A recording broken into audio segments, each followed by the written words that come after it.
ഭരണങ്ങാനം എന്ന കൊച്ചുഗ്രാമത്തെ ഭാരതത്തിൻ്റെ ലിസ്യുവാക്കി മാറ്റിയ ഒരു കന്യക, സഹനത്തിൻ്റെ നെരിപ്പോടിൽ ഈശോയ്ക്കു വേണ്ടി ബലിയായ സഹനത്തിൻ്റെ പുത്രി വിശുദ്ധ അൽഫോൻസ.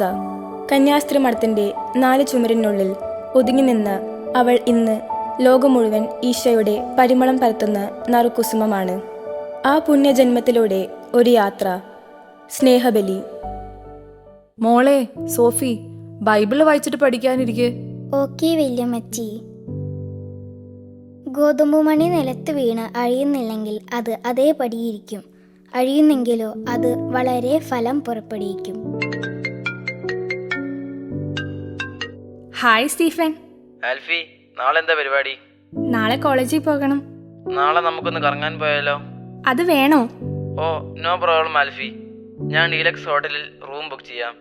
കോളേജിൽ പോകുന്ന സമയത്ത് നീ വീട്ടിൽ നിന്ന് ഇറങ്ങിക്കോ. ഓക്കെ സ്റ്റീഫൻ, ഞാൻ വരാം. ആൽഫി, നീ ആരോടാ സംസാരിച്ചത്? അത് പപ്പ എൻ്റെ ഫ്രണ്ട് മരിയോട് സംസാരിച്ചതാ. ആൽഫി, നീ എന്താ ഇത്രയും ലേറ്റ് ആയത്? ഞാനും കേട്ടല്ലോ നീ എവിടെയോ പോകുന്ന കാര്യം പറഞ്ഞത്. സ്പെഷ്യൽ ക്ലാസ് ഉണ്ടായിരുന്നു അമ്മ. എന്നെ എന്തിനാ എല്ലാവരും കൂടി ഇങ്ങനെ ചോദ്യം ചെയ്യുന്നത്? എന്തു പറഞ്ഞാലും കുറ്റം കണ്ടുപിടിക്കും. മോളെ, നീ എന്തിനാ ദേഷ്യപ്പെടുന്നത്? ഞാൻ മരിയുടെ വീട്ടിൽ കമ്പൈൻ സ്റ്റഡിക്ക് പോകുന്ന കാര്യം പറഞ്ഞതാ. അല്ല അമ്മേ, ചേച്ചി എപ്പോഴും ഫോണിലാ. എടി സോഫി, നീ നിന്റെ കാര്യം നോക്കിയാൽ മതി, എന്നെ ഭരിക്കാൻ വരണ്ട. ഈ കുട്ടി എന്താ ഇങ്ങനെ? അൽഫോൻസാമ്മയുടെ പേരിട്ട കൊച്ച. പേരിട്ടിട്ട് എന്നാ കാര്യം? വളർത്തുന്നത് നീയല്ലേ?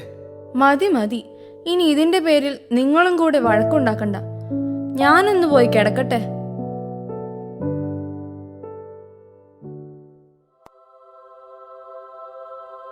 മോളെ ആൽഫി.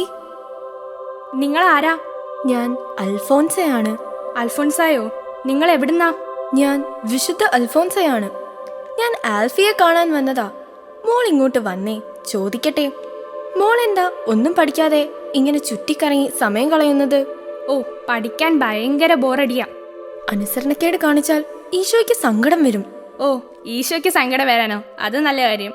ഞാനും മോളെ പോലെ കേരളത്തിലെ ഒരു വീട്ടിലാണ് ജനിച്ചു വളർന്നത്. മോൾക്കെന്നെ കഥ കേൾക്കണോ? വേണം. ഞാൻ കുടമാളൂർ എന്ന കൊച്ചു ഗ്രാമത്തിൽ മുട്ടത്തുപാടത്ത് വീട്ടിലാണ് ജനിച്ചത്. അന്നക്കുട്ടി എന്നായിരുന്നു എൻ്റെ പേര്. ഞാൻ ജനിച്ച് 37ാമത്തെ ദിവസം എൻ്റെ അമ്മ മരിച്ചു. പിന്നെ പേരമ്മയുടെ വീട്ടിലാണ് ഞാൻ വളർന്നത്.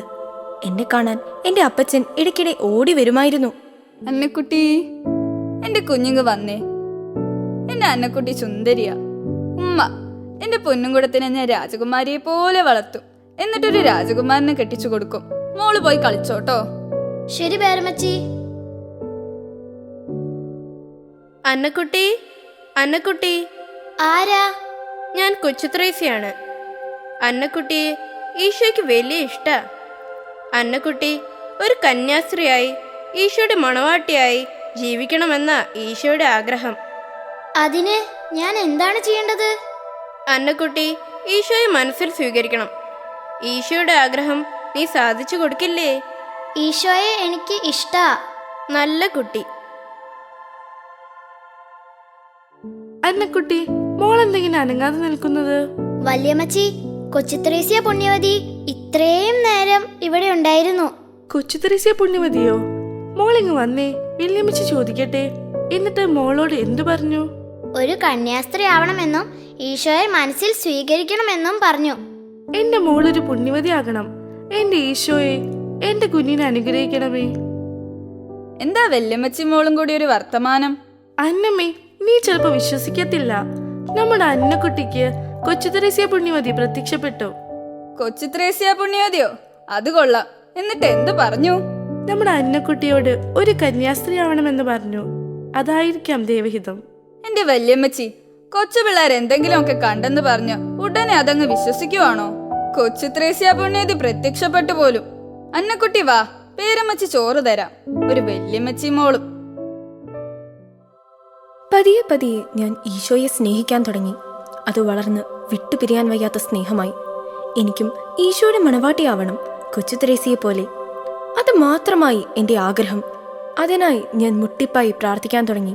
എനിക്ക് 12 വയസ്സായപ്പോൾ വിവാഹാലോചനകൾ വന്നു തുടങ്ങി. അന്നക്കുട്ടി, നീ മണയിൽ മുട്ടുകുത്തി നിന്ന് എന്നാ എടുക്കുക?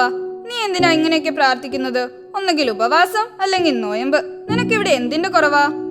പേരമ്മച്ചി, എനിക്ക് കല്യാണം ആലോചിക്കണ്ട. എനിക്ക് മടത്തി പോയാ മതി. അത് നീയാണോടി തീരുമാനിക്കുന്നത്? തള്ളിയില്ലാത്ത കൊച്ച. എത്രയും വേഗം നല്ലൊരുത്തന്റെ കയ്യിൽ പിടിച്ചു കൊടുക്കണം. ആ വാഴപ്പള്ളിയിലുള്ള ചെറുക്കനും കൂട്ടരും നാളെ ഇങ്ങോട്ട് വരും. ഇട്ടുമൂടാൻ സ്വത്തുള്ളവരാ. മാത്രമല്ല ചെറുക്കന്റെ അമ്മ മോളെ പള്ളിയിൽ വെച്ച് കണ്ട് ഇഷ്ടപ്പെടുകയും ചെയ്തു. എനിക്ക് ഇഷ്ടമല്ല കല്യാണം പേരമ്മേ. തർക്കുത്തരം പറയുന്നോ? എന്റെ മാതാവേ, ഇവളെ ഞാൻ എങ്ങനെ പറഞ്ഞു മനസ്സിലാക്കും? എൻ്റെ ഈശോയെ, ഞാൻ എന്ത് ചെയ്യും? ഞാൻ നിന്റെ മണവാട്ടിയല്ലേ. എന്നെ എന്തിനാ ഇങ്ങനെ പരീക്ഷിക്കുന്നേ? കൊയ്ത്തു കഴിഞ്ഞ കാലമായിരുന്നു അത്. തൊടിയിൽ നെല്ലിന്റെ പതിര് കൂട്ടിയിട്ട് കത്തിക്കുന്ന ഒരു കുഴിയുണ്ടായിരുന്നു. എന്റെ സൗന്ദര്യം പോയാൽ ആരും ഇനി എന്നെ കല്യാണം കഴിക്കാൻ വരില്ലല്ലോ. അതുകൊണ്ട് കത്തി എരിഞ്ഞു കിടന്ന കനൽ കൂമ്പാരത്തിലേക്ക് എന്റെ കാലുകൾ ഇറക്കി വെച്ചു. പേരമ്മേ, വേഗം വാ. എന്റെ കാല് പൊള്ളുന്നു. എന്റെ ഈശോയെ, എന്റെ കാല് പൊള്ളുന്നു. എന്റെ മാതാവേ, ഇത് എന്നാ പറ്റിയതാ? എന്റെ അന്നക്കുട്ടിയുടെ കാലം മുഴുവൻ പൊള്ളിയല്ലോ. പേരമ്മേ, എനിക്ക് വേദനിക്കുന്നു. പേരമ്മേ, എടാ തോമാച്ച, തോമാച്ച, എന്തോ? നീ ഓടിപ്പോയി അന്നക്കുട്ടിയുടെ അപ്പനെ വിളിച്ചോണ്ട് വാ. ശരി കൊച്ചമ്മേ. മോളെ അന്നക്കുട്ടി, നിനക്കെന്താ ഈ പറ്റിയേ? നീ എന്തിനാ ആ കുഴിയിൽ ഇറങ്ങിയത്? എനിക്ക് കല്യാണം കഴിക്കണ്ട പച്ച. എനിക്ക് ഏതെങ്കിലും മടത്തി പോയാ മതി. എനിക്ക് ഈശോയ്ക്ക് വേണ്ടി ജീവിക്കണം. അപ്പച്ചൻ പേരമ്മ ഒന്ന് പറഞ്ഞ് സമ്മതിപ്പിക്കണം. എന്റെ നിരന്തരമായ പ്രാർത്ഥനകളും ഉപവാസവും ഫലം കണ്ടു. അവസാനം ഞാൻ മഠത്തിൽ ചേരാൻ അപ്പച്ചൻ സമ്മതിച്ചു. മനസ്സില്ല മനസ്സോടെ ആണെങ്കിലും പേരമ്മച്ചിയും സമ്മതം മൂളി. അങ്ങനെ ഭരണങ്ങാനത്തുള്ള ക്ലാര മഠത്തിൽ ഞാൻ ചേർന്നു. അമ്മയുടെ കയ്യിൽ ഞാൻ എൻ്റെ അന്നക്കുട്ടിയെ ഏൽപ്പിക്കുക. ഇനി അമ്മയാണ് അന്നക്കുട്ടിയുടെ അമ്മ. അന്നക്കുട്ടി ഇനി എന്നും ഞങ്ങളുടെ കുഞ്ഞാണ്.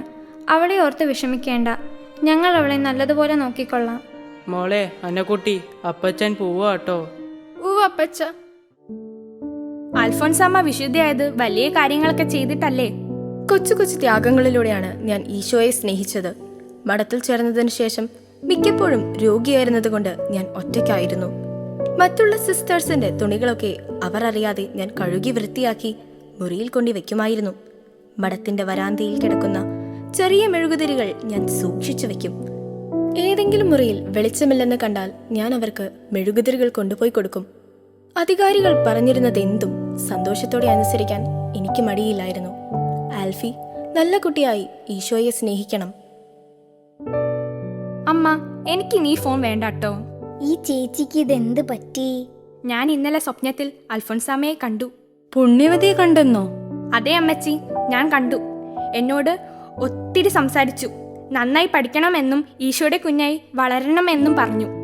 പപ്പ, സോറി ട്ടോ. എൻ്റെ മോളെ ദൈവം അനുഗ്രഹിക്കട്ടെ. ക്ലാര സന്യസ്തരുടെ സഭയിൽ ചേർന്ന് അന്നക്കുട്ടി സിസ്റ്റർ അൽഫോൻസിയായി. രോഗങ്ങളും വേദനകളും നൊമ്പരങ്ങളും പുഞ്ചിരിയുടെ തിരുവട്ടത്തിൽ ഒളിപ്പിച്ചു വെച്ച് അവൾ ജീവിച്ചു. രോഗം അവളുടെ ശരീരത്തെ ബലഹീനമാക്കിയപ്പോഴും മുഖത്തെ ചൈതന്യം മായാതെ തന്നാൽ കഴിയുന്ന സഹായം ചെയ്യാൻ കയ്യെത്തും ദൂരത്ത് അവൾ ഉണ്ടായിരുന്നു. 1946 ജൂലൈ 28 36-ാമത്തെ വയസ്സിൽ അവൾ പറന്നുയർന്നു തൻ്റെ ദിവ്യമണവാളനെ കാണാൻ. 2008 ഒക്ടോബർ 12 ബെനഡിക്റ്റ് 16-ാമൻ പാപ്പ പ്രഖ്യാപിച്ചു, സിസ്റ്റർ അൽഫോൻസ വിശുദ്ധയാണ്. സുഹൃതങ്ങളുടെ പരിമളച്ചെപ്പ് അടച്ചു സൂക്ഷിച്ച് സഹനത്തിൻ്റെ കല്ലുകൾ കൊണ്ട് സ്വർഗത്തിൽ മാളിക പണിത സഹനത്തിൻ്റെ പ്രിയപുത്രി, ഞങ്ങൾക്കു വേണ്ടി പ്രാർത്ഥിക്കണമേ.